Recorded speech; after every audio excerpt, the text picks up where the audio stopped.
Okay, so we are live. Hi, everybody.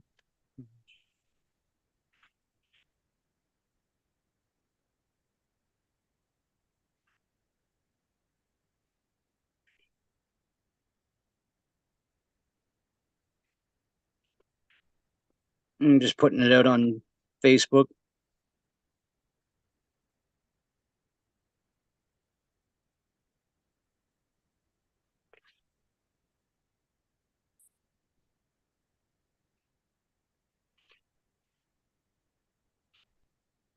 Okay, getting back to the Zoom meeting. Hooray, I'm back.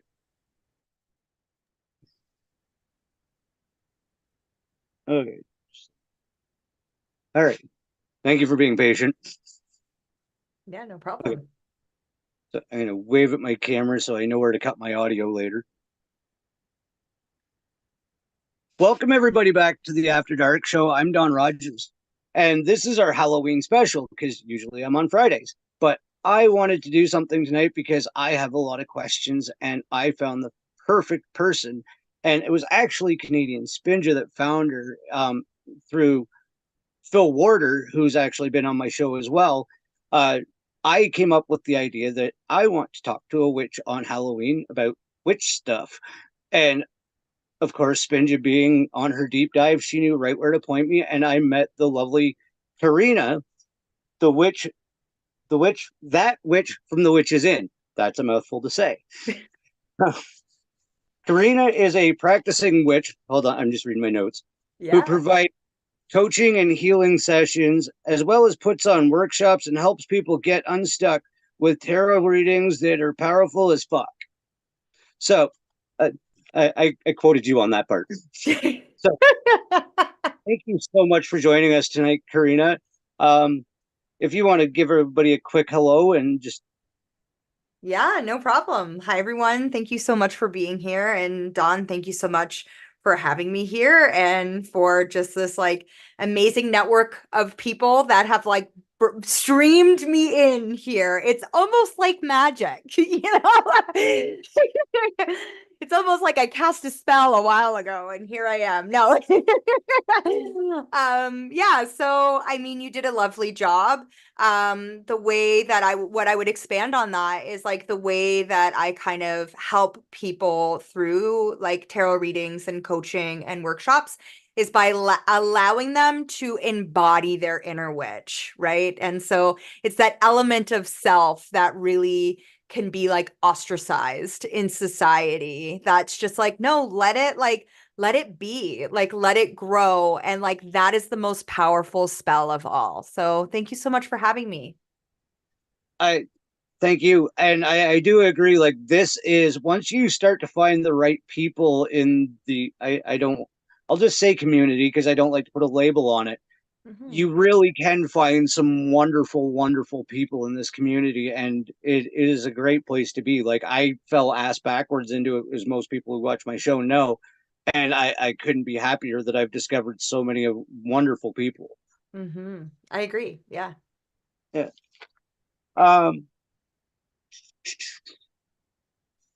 Karina is here tonight, and she's going to give us like the 101 version of her understanding of Wicca, witchcraft, and its relation to Halloween. But I guess where we could start at the beginning is what first got you interested in Wicca or witchcraft?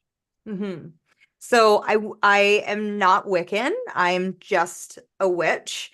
But what first got me into it was I kind of like grew up in a very supernatural household. I think that would be like the best way to describe it. So my mom was a psychic. She read playing cards and she also did tea leaf readings. And my dad very much strongly believes or believed in like spirits and ghosts and had many encounters himself. So, ever since I was very young, I was like, I was a very, very vivid dreamer. That's how spirit started to contact me. And my parents really encouraged it. Like, tell us about your dreams, tell us what's happening, tell us, what's kind of like being created within them. From there, I got like more interested into like witchcraft itself through like Sabrina the Teenage Witch. I'm a 90s kid, right? So that came on, and I think like even Bewitched, like I watched a lot of like retro TV with like my grandma and stuff like that. I was always into like spooky movies, The Craft.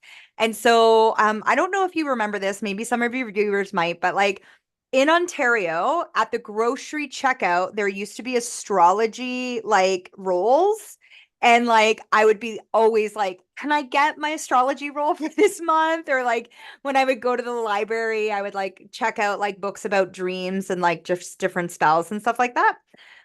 So that's kind of like what got me started and into kind of developing who I am now. I kind of wrote myself a note so I didn't lose my train of thought. While you were talking, you hit on something that I've noticed too, and it's a difference between me and Canadian Spinge and my wife is like my house was a lot like yours, and we had that spiritual understanding and the grasp of the woo woo. And my dad even put on a fake seance one night just to mess with us. He actually rigged the entire living room to his toes with thread and That's cool. pretended to channel Harry Houdini, right? Like we were in touch with the woo, right? And as opposed to her, where all of this is very new, like it there is a difference in understanding when you're raised in the two different the two different Mhm. households. So I think it's really interesting because like I was also raised very religious. Like I was baptized, I was confirmed, I helped out, I sang in the church choir, I helped out in nursery. Like I used to go to like nursing homes and like talk about church and stuff. So it's so like when people are like, "Oh, you were raised so woo," and then I'm like, yeah, but I was also raised like very religious in a sense. Like my friends on Sundays would be like, hey, so like we're going to do this. And I was like, I'm going to church for like 3 hours because I have church and then I have class after church. Like, so I love that like you and your wife have this kind of like duality of meeting because I think it helps the spiritual evolve more. It gives us a really good basis when we kind of can come together with both. Yeah. yeah. Oh, hers and my childhood and upbringing could not be more different. Like we are the quintessential odd couple. Like we make no sense on paper, right? She was the A student Keener, and I was the pothead out back. Like that's just the way I rolled back then. And it was just like we make no sense if you look at it the way people are supposed to match up. But I've never met somebody who is on a fundamental level so much like me. Hmm. I love it. Yeah. Um. So you said you were into this from a very young age. Like, where did you start to study it, or did you have a teacher? Like, where did you Hmm. did you just go on an esoteric deep dive, or did you just start looking into things, or Hmm. It's like it's a both and, like, right? And I think that some of the best folks in our society are self-taught and also have really amazing mentors. So I would definitely say that like my mom and my dad were a mentor. They weren't teaching me witchcraft, but they definitely were teaching me how to be discerning, which is something that I think is very important when we are working in the spiritual realm, like at all, right? Um, I also have taken like many courses, like Reiki courses. I've taken intuition development. I haven't had like a mentor per se, but I do run in the reclaiming community. And so like I've attended witch camp, and I guess actually I shouldn't say that. Right now I'm working with a woman named Sophia, and we're really working through my elemental body in order to kind of like help me step into like more groundedness within myself and then within my craft. Um, so a little bit of both. I really am I've always been really keen on like sociology and psychology. And I think for me, witchcraft is really like in that realm a lot. So even things like my college and university, I would like, I actually took a witchcraft class in university, which was super cool. So like a little bit of both. But I would probably say like the thing that has taught me the most is like fucking around and finding out. Like to be honest, like trying it on and like being in a place where it's like I take it seriously enough that I'm not gonna like get hurt in the sense of like my emotional body or like my spiritual body. But that I can like see tangible results or fail. And like when I fail, I love it because then I actually get to like, okay, where do we need to like branch out a little bit more? So yeah, like I've taken a like Hay House through courses through Hay House, like but a lot of like local people that I have worked with to do like Reiki, tarot, stuff like that. Yeah. It's funny you mentioned about failing because I was literally just I drive truck for like 8 hours a day. Well, viewers know I clean toilets for 8 hours a day in a mobile septic truck. Oh, Um, cool. but I tend to think to myself a lot, and I figured it out today that you don't have to view things as failure. You can view them as accidental understanding, right? Like Hmm. it's I I love didn't that. fail. I accidentally understood something else than what I thought I was gonna, right? Yeah. It Yes. I think um that's so powerful. yeah, no, I just I love the free time of like I don't think I even listen to the radio in the truck for more than 15 minutes a day anymore, and I drive for like I said 8 hours a day. Oh, wow. Okay.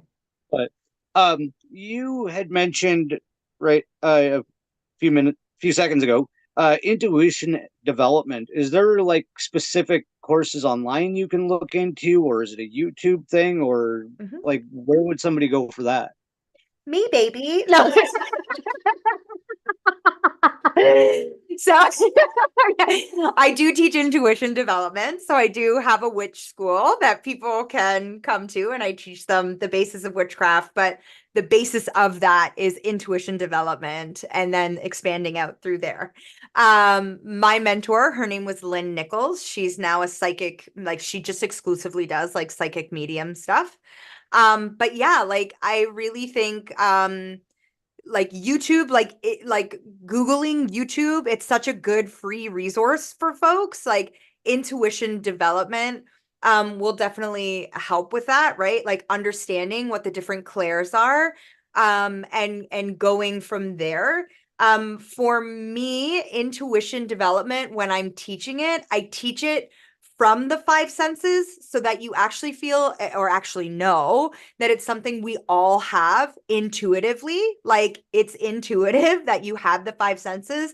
That's why it's like clairaudience, clairsentience, like clairgustus, like all these things, they're connected to our senses. And then kind of like moving out from there. But if I was like to have a student, what I would really like say to them is like, we need to develop your intuition first and then move into the craft, or else like it's always a practice, but it's really just kind of like, and not in a mean way, but it's kind of like play. And that's okay. We need to play as young children. That's why we play house. That's why we, play office. That's why we need that, right? But you're going to see more results when you're actually working from a place of intuition instead of following something like a recipe. Yeah. I I dig that, and I think that might be something that Spin and I should look into. Is I'll get a hold of you later and might actually sign up for some stuff as well. Hmm. Um, this is just a personal thing, and I just jotted it down. I've had the conversation before where I think that we had a lot more, and I just want your opinion on this. Hmm.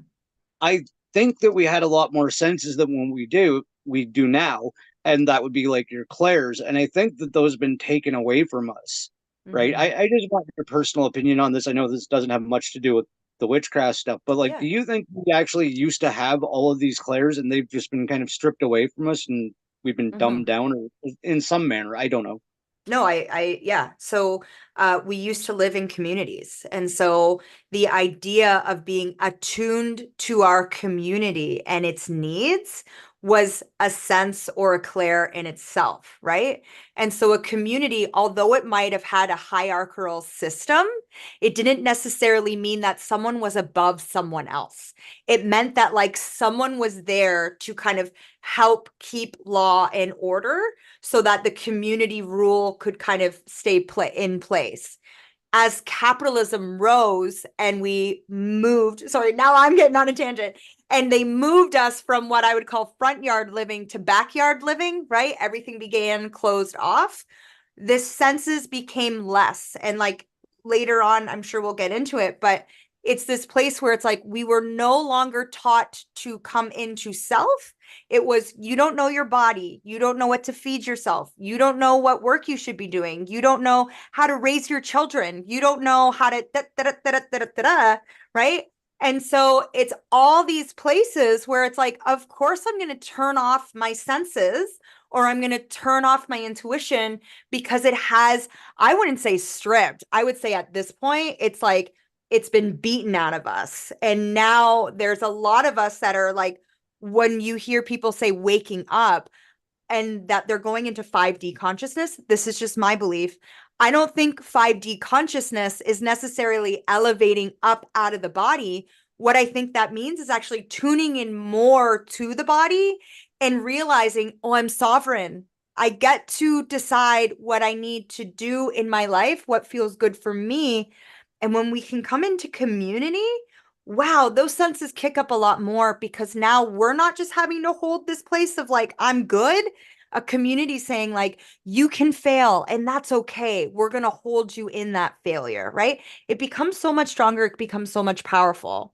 So yeah, I do think that we were a lot more attuned to our senses before, and the powers that be were like, don't worry about that. We'll take care of it for you. Convenience has outweighed our senses. Yeah. You just explained that absolutely brilliantly. You put into words what I've been trying to wrap my head around because I've got this in my head that society is the trap. Like we got everybody's like, oh, the trap, the trap, the trap. Well, what is it? It's society. It's Mhm. modern convenience. It's not doing things for yourself anymore. Thank you for your explanation on that. That You're very was welcome. Yeah. that was beautiful. Thank you. Um, so you've mentioned a couple of times witchcraft and Wicca. What is the essential differences? Like, can we really Mhm. strip it away? What makes one versus the other? Yeah. So Wiccan is a religion. So you will have a hierarchical system within Wicca, right? People will become priests and priestesses in Wiccan culture. And like you need to understand that I am not Wiccan. I have never studied Wiccan. And so like this is my very bastardized view of what Wiccanism is, okay? So like please take everything I am saying with a very grain of salt right now, okay? But it is this like neo-paganism that is kind of like extending out and has created religion. Okay. Witchcraft to me is earth-based spirituality. Spirituality and religion are different. Spirituality is me centered. I am God. God is me. I am a tree. The tree is me. Wiccan has very similar teachings, but within that, you have to ascend through rankings. In witchcraft, I am ascending through my own consciousness. Okay. So both do rites and rituals, both do ceremonies. In witchcraft, what I would say is it's solo, right? Like, but also if you choose to be in community, a coven doesn't have a hierarchy, right? So even when I am teaching, my thoughts do not need to be your thoughts. My understanding of Wiccan is that like we all understand the same thing. We all have a very similar viewpoint. and that's okay. That's not wrong. I'm not saying it's wrong. Witchcraft to me is we might have very different viewpoints, and like that's okay. You are your guide, I am my guide. I am holding the container in which you get to ascend within that. So that would be my explanation of the difference. For me, it feels better to be in witchcraft, to just claim myself as witch. I still do things like follow the wheel of the year, right? Like I have taken on different deities and like gods and goddesses. Um, in Wicca, I would also say that you are like, from my understanding, you're kind of like assigned a mentor, or like you have a lot more like mentorship within it, where it's like witchcraft it's like more self-taught, even if you have mentors, like you're seeking out those, if that makes sense. It does, and I pick up a very dogmatic presence from the explanation of Wicca, like, and I would probably lean more towards witchcraft if I were to choose, because like when you get into the taking the idea and making it a structure, you're kind of taking away the freedom of the idea. So I do tend to lean to more towards more of what you were saying, Yeah. as far as witchcraft goes. Um, Mhm. you mentioned there about the earth spirit. Do you want to get into like the origins of witchcraft as well? Because I know that there was a lot of misunderstanding and mislabeling of people as witches early on as well. Mhm. So for me, my understanding of the basis of witchcraft is your midwives. So women and men who are midwives, or people who tended to their community's spiritual and mental and physical well-being, were our shamans, right? They were our witches, and they were people who we looked to in order to give us answers. It could even have been someone that was like the philosopher in the group that spent a lot of time looking up at the stars and being like, have you ever noticed that when the moon and like this star meets and a child's born, they have these certain traits, right? And hence the zodiac was born, or hence, like the wheel of the year was born. We started to time keep, right? We started to really look into it. So back in like the 14th century and the 15th century, when that first kind of like witch um hunt started, basically what we were seeing was the separation of, or the beginning of, what I would call modern day capitalism, where we were buying into religion. We were buying into, sorry, man's thought of the world, right? Where when you look at midwives, or when you look at people, or even farmers, right? I would say farmers are witches too, like big time witches, okay? Like when we look at people who tend to the earth, um, it was again that like stripping away, right? You don't get to do that anymore. You don't get to talk about your gods. You don't get to talk about this. Christianity started to take over and started to pillage and create genocide in many, many cultures. And with that, a lot of our teachings went underground, right? A lot of our knowledge went underground. Um, so to me, that's where kind of like witchcraft started. It wasn't really witchcraft, it was just tending to your family, right? And like, I don't know if about you, but like I find that like everyone has this very like weird thing that like grandma used to do. And you were like, oh no, if you're sick, do this. And people are like, what? Like, why? And it's like something that like we held on to, a culture, a tradition that we held on to, that kind of brought things through. Um, and then of course, what I would say is like when we actually seen the witch hunts happen, like in Salem, and then again in Britain or the UK, it really like kind of solidified this othering. You do not want to be othered because now your life is at stake. And we see this in play out many, many times over history, and where people kind of say, like, what side of history do you want to be on? Do you want to be on the side that like speaks up, or do you want to be on the side that just kind of goes like, okay, like I Yeah, guess. So yeah, I think to me, witchcraft is inherent. Everyone has it. But it's the labeling of it that really came around in that 14th, 15th century where Christianity, the Crusades really started and was like, no, you need to come into our dogma. Yeah. yeah. You kind of sparked a thought there while you were talking. You're doing that a lot.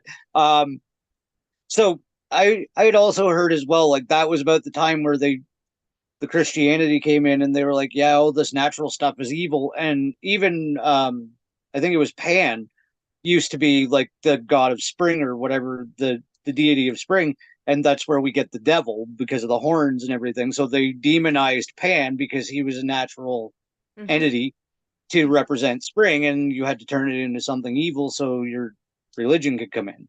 Sure. Yeah. Like when we look at Christianity and we look at paganism or we look at like any other religion, really, right?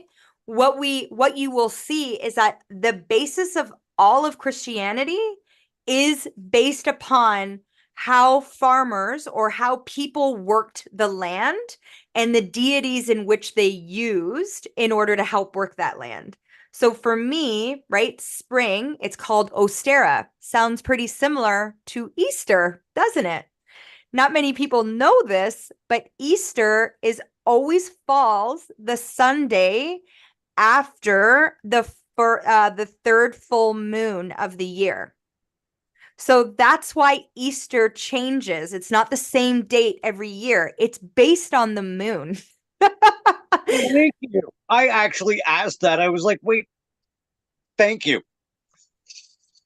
And that's why, right? So Ostera is always around the 21st of March, so it's a spring equinox. But yeah, we would put masks on, we would put devil horns on. It's literally a festival to go out and have sex, to procreate, to rejoice in the fact that like winter is gone, but also to have sex with as many people as you can so that like a seed is planted to preserve life later, right? The resurrection of Christ's body is the resurrection of the earth. It's the resurrection of the literal sun, where we're like, oh, we can actually see it a lot more. Thank God, right? So, yeah, like if you look at Christianity, like really take a look at it, it borrows from a lot of different religions, but more importantly, it borrows from the place of tending to the earth and allowing ourselves to come into the cyclical nature of wherever we lived, wherever our ancestral lines lived, and honoring that within ourselves. That is awesome. Like, so I actually have a question from the audience, and it's my wife. Okay, Um, cool. does spinning wool count as witchcraft, or Yeah. would it have? Yeah. Speaking words counts as witchcraft. Like anything you do could be a spell. Anything you do could be a spell. But like weaving, right? If we think about like fate and time, what is that doing, right? But like if we go back to mythology, right? We have those, and I'm sorry, I'm going to blank right now, but we have the three characters, right? Past, present, future, who one is pulling, this is birth, one is weaving, creating motion, right? And the other one snips the thread, and that's your death. So like if you're weaving, especially like tomorrow's the new moon in Scorpio, everyone.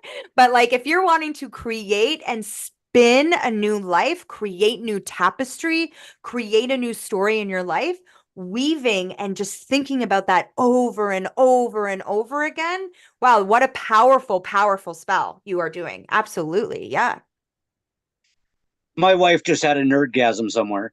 I love it. So thank you. That was another amazing explanation. So I've heard of dark magic and light magic. Like I said, I come at this from the newbie point of view. What is the difference, and are either of them like entirely safe? I also recently heard of gray magic. If there's something, but Yeah. Um, so I would say all magic is dark magic. That's what I would say.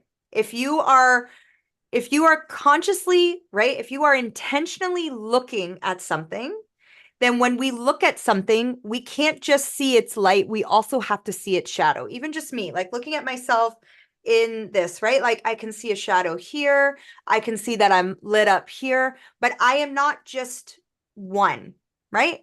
So light magic tends to go towards things like manifestation, right? I want to win $1,000. I want to win $10,000, right? People who are like, I just want to spread love into the world. Nothing wrong with that. There's nothing wrong with that. What I would say is that how can you spread love if you are not willing to tap into the dark? Okay. Now, what most people would say is that like dark magic involves things like demons and sacrificial magic, or like so blood magic. Okay. Um, Everything that we do requires sacrifice. We are sacrificing something, right? For me to be here tonight, it's not a bad sacrifice, but I am like, okay, I'm not watching the Love is Blind reunion. So I'm sacrificing that for the time being, right? It's still a sacrifice. Okay. When I am saying I want to win $10,000 in light magic, I have to sacrifice the mindset that I'm not worth $10,000 or that I'm not worth winning $10,000. So to me, sure, we can call it light, we can call it dark magic, but there is always going to be a consequence. It's Murphy's law, or that's not Murphy's law, but Newton's law, right? Every action has an opposite reaction, right? Something in motion has to stay in motion. So once we start something, we can't stop it, right? Once we kind of put something out into the world, we have to be willing to see what comes back at us. It's pendulation. And so things like people are like, well, I don't want to like sacrifice a duck, or I don't want to like sacrifice a dove. Then don't do that. Then don't do that. I pull out, like, I brush my hair every day. Once a week, I pull out my brush, the hairs from my brush, and I sacrifice those when I'm doing magic. I can prick my finger and bleed. I'm a woman, so I have a menstrual cycle. I can use the blood from my menstrual cycle. That literally is like, that is the most potent, powerful blood magic you can do because it was meant to create life. So there's many things that you can do that's like harm to none. But I would also say to folks, like, you are a human being having a human experience. If you think that you are never going to create harm in your life, then you have a lot of shadow work to do, which is what dark magic really entails. Yeah. I this is a personal question, and I don't care if it's Mhm. on the air because I don't really hide much of anything. My finances, our finances, have been under attack for like at least the last 2 years, Mhm. and we literally, like, I had a hiatus when I started having my awakening where I didn't go to work for like 11 months, Mhm. and we struggled, but there was literally always just enough. I went Mhm. back to a very well paying job. And since I went back, it's like one financial thing after another, after another, after another. We just keep getting hit. And Mhm. the money really hasn't changed. I think we've paid off 2 bills. And it's like all we're trying to do is get caught up. Mhm. Right. Do you think that's a type of targeting or something bad going on, or pendulum? It's because you were Mhm. talking about cause and effect, or Pendulation. Yeah.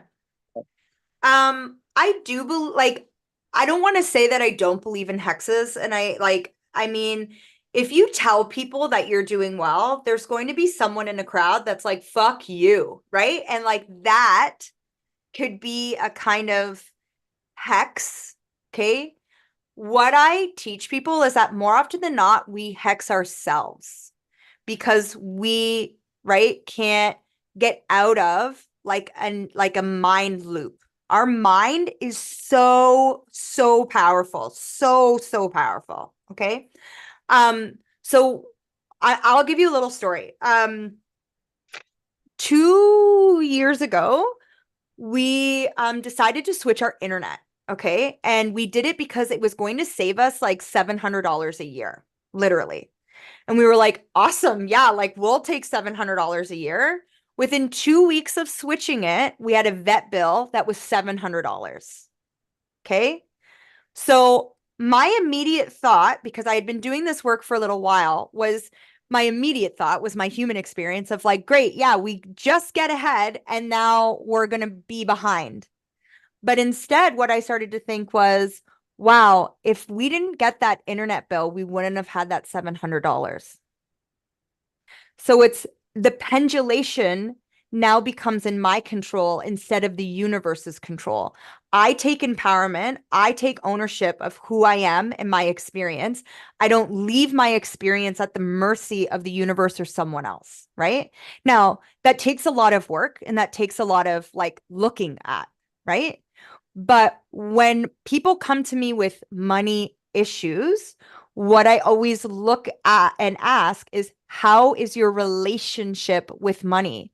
How do you speak about money? Are you like, money is the devil? People who have money are so fucking ignorant, blah, blah, blah, blah, blah. Well, why would money ever want to be in relationship with you?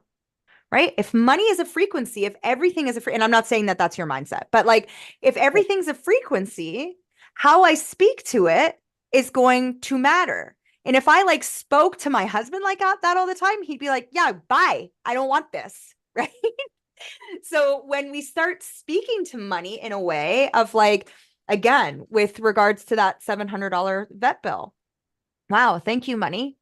Thank you, money, for showing me that we had $700 free now, that we actually like could like tend to our pet, tend to the love of our life. Thank you for freeing that up.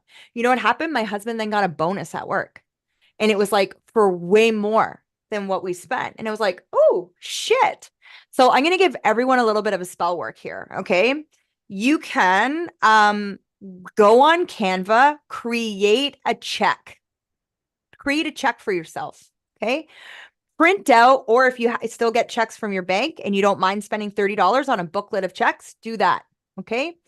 For 30 days, you're supposed to do it for a year, but we'll start with 30 days. For 30 days, write a check for $1,000 that increases by $1,000 every day. So by the end of it, you'll be writing yourself a $30,000 check. And every day with that $1,000 increments, write what you would do with that money. So that first day, maybe you have a credit card bill, or maybe you want to buy groceries, or maybe you want to whatever, right? By day 10, you now have $10,000. What are you doing with that $10,000? Remembering that you had 1,000, 2,000, 3,000, 4,000, 5,000, right? All of a sudden, as you're doing this, what you're starting to see is like, ooh, how am I spending my money? Ooh, where is resistance coming up with my money here? And this is a Hay House exercise, okay? So this is very light magic, okay? But like being being with that, writing that out, and literally writing right down to the last penny what you would do with that. All of a sudden you start to see how rich you already are, because maybe you're already doing these things, right? Second, you're going to really tap into that frequency of, where is my lack, or where is my shadow hiding here that I can now start to like work with and actually become a little bit more friendly with, and rebuild and bond that relationship in a so much better way. That's awesome that you said about the vet bill and the internet thing, because that is exactly what just happened. I went back, like I said, to my job, and I was like, okay, I'm paying down $1,000 on the credit card. Spinja came home from her job. We have like a 20-minute gap between her coming home and me going to work. She parked the truck. We had our coffee, shot the shit. I jumped in the truck, and the shifter in the truck was broken. $1,000. Mm-hmm. Like literally within minutes. And I was like, really?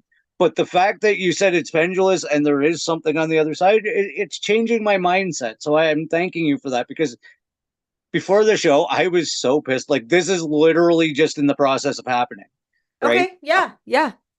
I just ordered the $1,000 shifter. I haven't even paid for the services yet. And it's like, oh my God, I just put $1,000 on the credit card. Mhm. So no, you actually just alleviated a lot of my mental stress, because I was like, okay, it's gonna change. It's got to go back the other way. Like, Yeah. And being in a place where it's I'm like, I'm so fucking strong. No one can fuck with me. No one can fuck with me. My ancestors, like the ancestors I have, are so powerful. They are so like, no, I am unfuckable with. Anything that I am being brought is being brought so that the next generation down, I'm dealing with it. They're not dealing with it. Just like how my grandpa traveled at 12 years old across here as a Bernardo boy and like was sold basically to a farmer here in Canada, left and had nothing to his name. His struggles is my pendulation forward because I'm living a way, way better life than he lived because he fucking worked and he did what he needed. He worked his magic, right? And now I get to pay off for that, but I also get to pave the way. That doesn't need to be hard. We don't need to think about it in a way that's like, oh, I'm struggling, boots to the ground, do all this. No, no, no. Oh, thank you for showing me how I can clean up my energy a little bit more to make room for what I actually truly want in my life. Mm-hmm. I love it. I I love that. I dig that. Mm. Um, can you talk a bit about, like, what are some of the things you use in your practice as a witch? Like, is it feathers and crystals and wands? And like, I'm literally asking from a day one perspective here. Like, what goes on? What do you use? What are the tools? Yeah. So tarot is like a huge, huge tool that I use like all the time. I really love candles, so I use candles a lot too. I'm a big on a nature walk. Ooh, look at this rock. Can I carry it with me? Does it want to come home with me? Or this stick, or this feather, or this, let me take a picture of this flower so that I can print it out and put it on my altar lately or later. I have like a lot of books, right? Like, I use oils, I use herbs. My garden is a huge, huge ally in my magic. Um, so yeah, I have a lot of divination tools. But as I said before, I love to walk my life as if I am a walking spell. And so everything that I encounter, and I mean, I'm a human having a human experience, so it's not always, but like when I'm really intentional and when I tune into it, I'm like, wow, I can hear everything communicating with me. I can hear the world like it conspiring to bring me where I need to be brought. What I would say if you were a brand new newbie witch, okay, pick something you really love. Like, what do you love? For me, I loved tarot. I loved the idea of being like a tarot reader or like a psychic. And I loved the moon. I was always a young kid that was like in the car, the moon's following us. And so I learned about the moon. I learned about her cycles. I learned about her magic. And I learned about tarot. And I continue to learn about the moon. And I continue to learn about tarot. And I continue to go deeper and deeper and deeper in that. So I think as a new witch, there's like this idea that we need to know everything now and like use all the things. No, pick like one or two things. And as you start to get familiar with that, as you build your intuitive knowledge on that, then step out. What calls you next? Right? What feels good? I don't know about you. Maybe, I don't know if you're a big shopper. Maybe your wife would be into this, but like, have you ever been like walking past a shirt and you're just like, I don't need that? Or like an article of clothing, and you're like, I don't need that. I don't need that. What am I going to wear it for? But there's just something, I mean, if you're not in addiction with shopping, that's okay. That's just the way. If you're just like, okay, I'm going to buy it. I don't know what it's going to do for me, but I'm going to buy it. And then all of a sudden, you're like a couple days later, you get like invited to somewhere and you wear it. And it's like you're the life of the party. And now you've met someone and this and that and whatever. I would say that's a magical tool as well. So just like that, like whatever you're feeling called to, like crystals, whatever, learn about that, dive into that, like spend a good like 6 months. And that doesn't mean you can't dabble with any other things, but like really learn about this and then expand out and then expand out and then expand out. I like how much of the tools that you were mentioning were actually just readily available from source and from the earth. Like it, and there's an entire, like, if you go about 20 feet that way into the bedroom, there's an entire shelf of rocks. So I totally get the pocket rock thing. Me and Spinja, everywhere we go, we actually call them penguin rocks, Oh, right? pebbles. Yeah, yeah, yeah. Like Because pebbling. penguins give each other pebbles is a love gift. And if Yeah. we find one, we'll just like, I got you a penguin rock. And there's now just a ridiculous shelf of rocks in the bedroom. Yeah. So much of what I teach, it's like basic.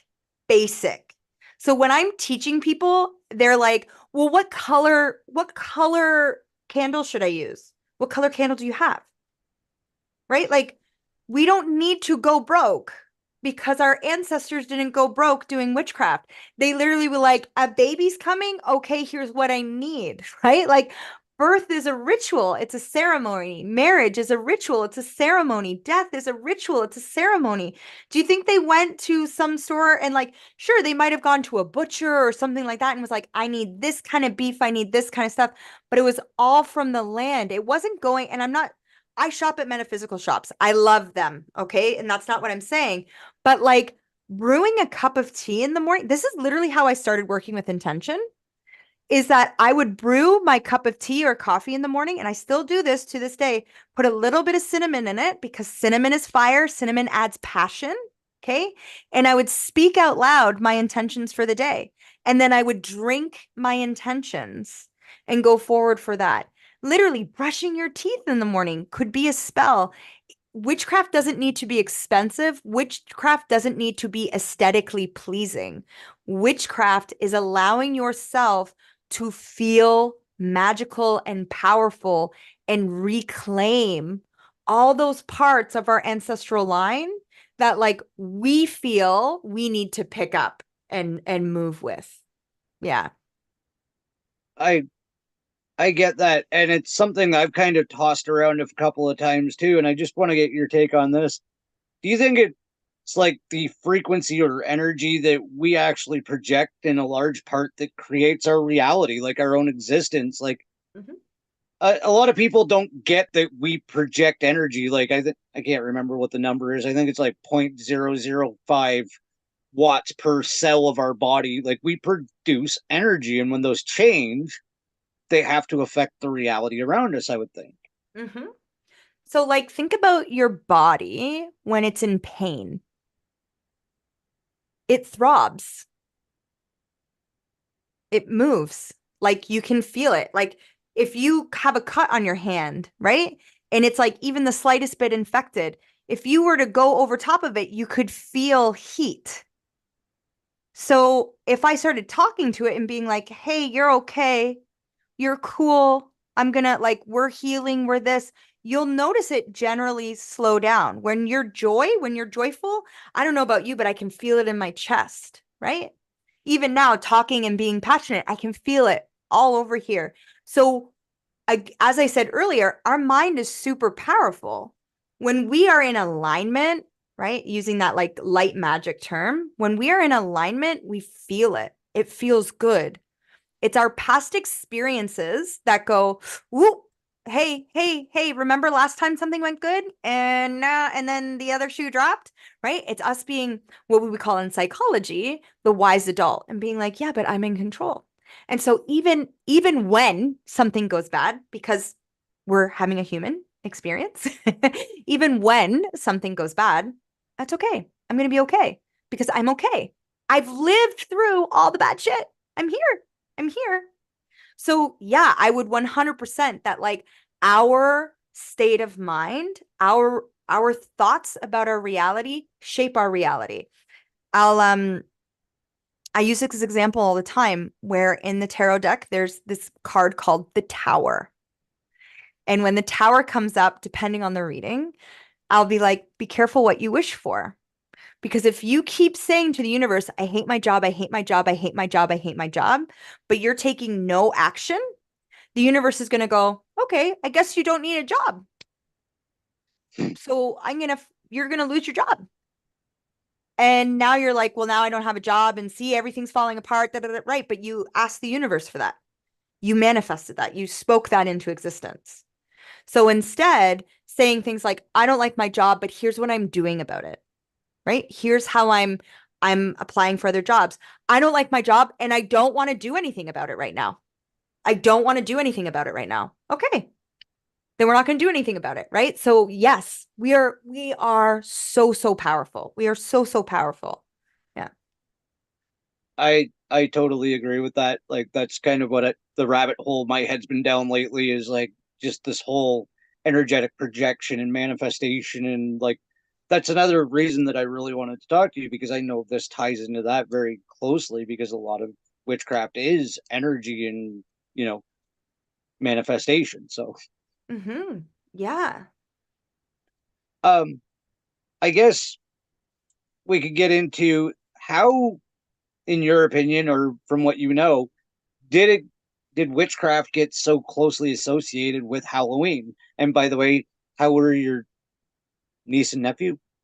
Yeah, Yeah. I have a few nieces and nephews, but yeah, they were great. Yeah, it was a super fun it was a super fun time. Um, so I think for me, witches became more associated with Halloween because like Samhain, right? So that's what Halloween is. The traditional Gaelic name for Halloween is Samhain, is a slaughter festival. Oh, So Beltan is the first fire festival of the year. So Beltan is May Day. So this is a time when we take our fires from inside the home and relight the community fire. Okay. We would traditionally during Beltan slaughter like a firstborn goat or calf or chicken, right? Think about um Nick Cage and Burning Man, right? Like that's a real thing. Okay. Um, and that was to kind of appease the gods to spill blood on the earth. Okay. Beltan and Samhain are exactly 6 months apart. So in the southern hemisphere, they are celebrating Samhain while we are celebrating Beltan. Okay.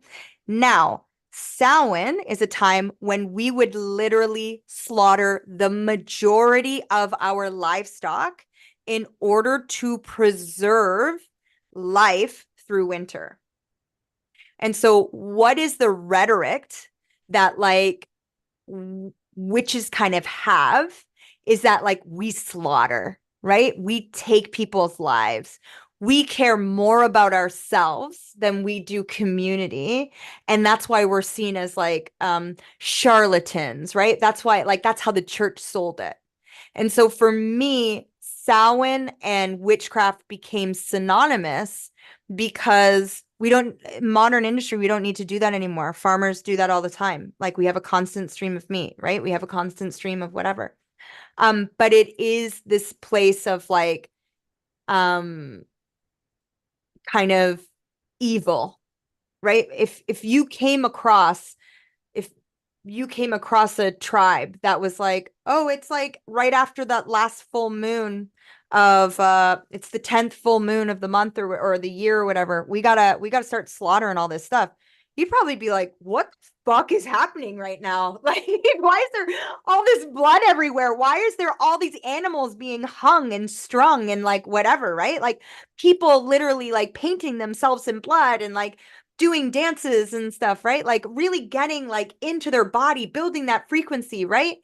This would be around the last time that we're like celebrating in large communities before we celebrate Yule in a very small knit community. So for me, I think it's that, but also there's this idea of like like the trick-or-treating started with like a passing of like, oh, you have chickens, I have beef, we'll trade so that we have enough of different resources to get us throughout the season. And also the veil is thin not just on Samhain. It begins to thin at Mabon, which is the autumn equinox. Okay. But it's kind of, we really see that thinning because it's so dark at Samhain that like we would dress up in costumes to disguise ourselves from spirit so that like spirit didn't like overtake us because the veil's a lot thinner. Where in Beltane, the veil is now thick. And so our costumes were different because they're more representative of fertility rather than death. And so I think, yeah, I guess long story short, witches are associated with death a lot, and that's why. That makes a lot of sense. And I didn't know that about trick or treating with the exchanging of food. That is, I got to learn something tonight, and that's why I love doing this. Yeah. Yeah. Um, Speaking of learning, do you want to go in a bit more about what your school is about and where people can get into that and what all you guys covered? Yeah. So Witch School is going to be starting in January, and we start with Tarot for Beginners. So that's an 8-week course that is 3 hours long each week, and you have like a graduation ceremony that it's not booked yet. We're going to decide as a group like when that will be. But basically, you are learning the art of reading tarot intuitively. Okay. Within that course, I begin to introduce you to like the earth through tarot. So the elements through tarot. Okay. A little bit of like clairs and stuff like that. We then move into a 4-week cohort of that called Witching 101. And within that, I'm really teaching you like going deeper into aspects of like protection, the spiral of the year, the wheel of the year. And within that 4-week course, we build up to a ritual. So the fourth class is us doing ritual together that we have crafted. So within that, you'll learn how to like cast circle. Each week we do a spell, like it's very simple spells, and we're just kind of like talking about that and stuff like that, like whatever pertaining to the class is the spell that we do. Okay. And then that's a 2-hour course.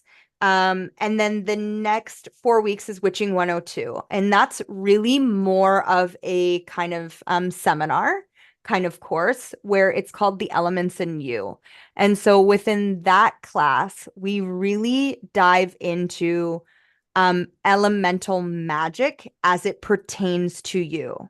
So we kind of go, because what I have discovered is that people need to learn outside of self before they can learn inside of self.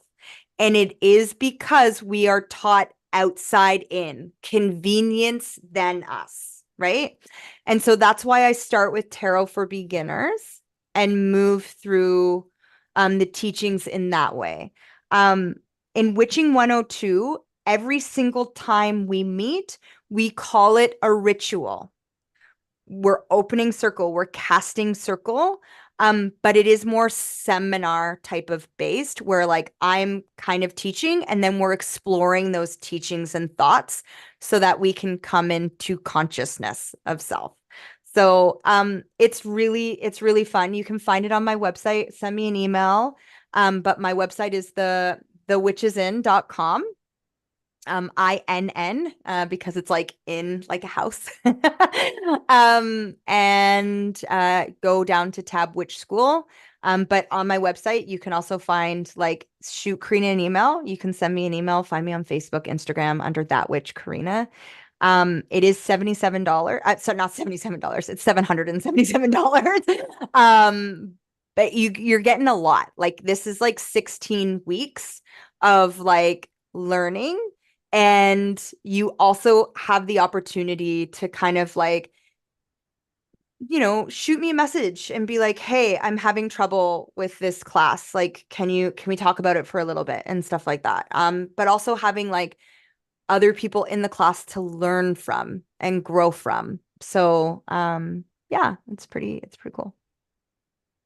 I I think that's absolutely fascinating. And like I said, I'm gonna have to talk to the wife about looking into that as well, or at least keeping in contact, because you've touched on several things that I have a lot more questions about. But we Hmm. have been going almost an hour, so I know you were out beating the path and tricking the treat and all of that good stuff with the kiddos. I actually had one scare the living hell out of me. I was setting up for the show and it was like my door's right behind me. I literally thought I came out of my skin for a I second. love it. I love it. So I got tricked on Halloween. So Good that was stuff. my Halloween. Good stuff. So I want to thank you so much for coming on, and I would actually love to put together another list of questions if you'd be willing to come back on, because I have so much more that I know I could talk to you about, because you are just a wealth of information. Yeah. Um, and I want to thank everybody that showed up in the chat. There's actually like 5 people for my live with my numbers. It isn't too bad. I So love it. thank you everybody for watching and everybody for listening, and thank you, Karina. And I will shoot you a message on Facebook right after this. I'm gonna hit the end button, but if you can, go outside because it's a lot nicer than being in front of a screen. Yeah. Thank you.